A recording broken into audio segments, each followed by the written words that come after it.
কিরে প্রকাশদা, ভালো আছিস? কি করছিস যে গাথায় বসে বসে? আলু ছিলাচ্ছি এখানে। আলু ছিলাচ্ছিস? গরমে কেলা গাড় ফেটে যাচ্ছে নাকি? ওটার জন্যই তো আমি পানির মধ্যে বসে আছি। কাম কর কাম কর, বসে থাকলে কিরম হাজিরা হবো রে? বসে বসে কেলা ঠিকাদারে গাড় মারা যাবে রে এরকম। হ্যাঁ, যাবে তো। কাজ কর কাজ কর। জিরাইতে লাগবে আরো কাজও করতে লাগবে। কি বালটা জিরাবি?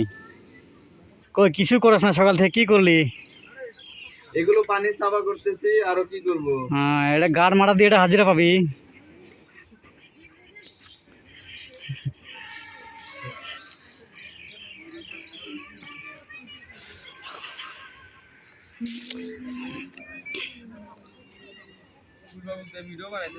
হ্যাঁ, গাড় মারাটা বসে আছে, খালি কাম নাই।